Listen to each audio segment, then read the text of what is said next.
Hey YouTube, Car Guy V8 here with another video, and I'm sitting of course in my 2004 Mustang GT, which is a 5-speed manual, has quite a few bolt-ons, and of course custom grind cams, because that's what we're talking about in this video. And if you're new to the channel and don't know anything about this car, I'll leave a list of the modifications done in the description below. And I'm going to get the car dynoed soon, which I'm very excited about. So stay tuned for that. I don't know what power it makes right now.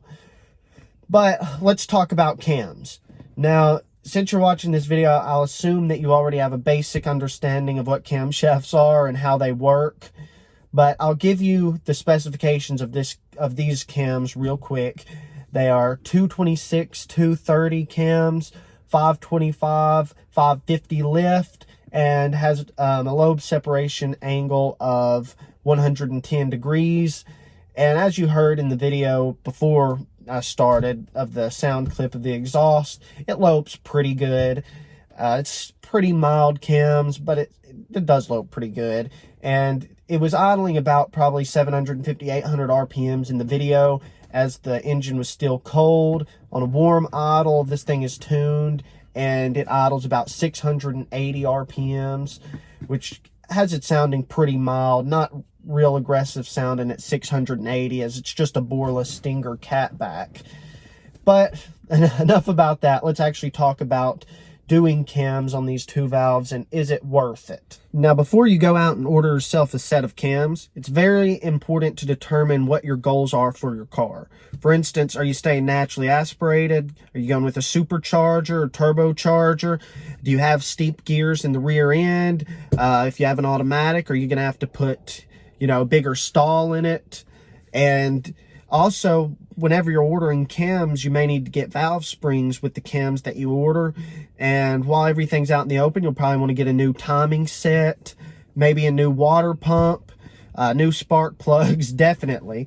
I mean, all of these things are things you have to take into consideration. So now let's talk about the actual cost that went into putting cams in my Mustang. All right, guys, so now we're on the part of the video where I ask if anybody's watching that knows me personally, please click off. I don't want them to know what I spent on this raggedy old 2-valve. But we'll start talking the price, and I'm going to round up or round down. So the cams themselves are about $600, valve springs $200, timing set, timing chain, another couple hundred. Then I had like spark plug boots, oil, oil filter, bolts, gaskets, a whole bunch of parts. Basically added up to around $1,600 for just the basic parts for this swap. And the labor itself wound up being $1,200 to do all of this. And the tune itself was $300. So let's see, what did I say? $1,600, $1,200, and $300. So that's about $3,100 total, which honestly is a lot more than I expected it to be. I knew it was going to cost money, but it wound up being more money than I expected. Now, of course, you can do this for cheaper. For instance, you get milder cams like I talked about earlier. Don't do valve springs. If you just do it the simple way, like just take off the cam covers, slip the timing chain off without replacing all that stuff, you can do that. Would I recommend it? That's up to you.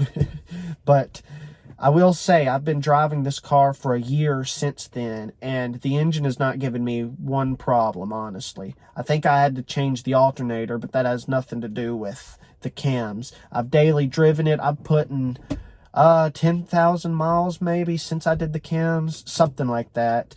And so it's been reliable. It's run good. The tune is on point. It doesn't hiccup or anything.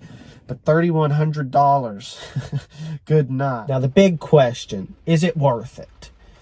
No, it is not worth spending $3,100 to do all of this. Would I do it again? Yes, but I would do it a lot differently. I think I would just get comp XE262 cams or 268s. 268s, you would need valve springs, I believe. 262s, I don't think you do. And I would just take off the cam cover, put them in that way. I'll have a garage soon, so I could do that myself. And it would be a lot cheaper. Just the cams and maybe some miscellaneous parts like spark plugs, new valve cover gaskets. I think you could probably get that done for $800 yourself. And that would be worth it a lot more than $3,100.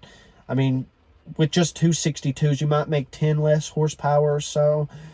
But it's a whole lot cheaper than doing what I did. Now, if you're building a trick flow headed, high compression 2-valve, go all out. Big cams, you know, everything. If you're doing that, of course it'd be worth it in that regard. But just a stock 2-valve like I've got, you know, with bolt-ons, of course. But no, I wouldn't do it. No, I hope y'all don't all unlike the video and unsubscribe, because I love sitting in idle, love, you know, hearing it idle. Sometimes I sit behind it for 10 minutes just to hear the cams. So I love, you know, custom grind cams, but not worth $3,100. Thanks for watching.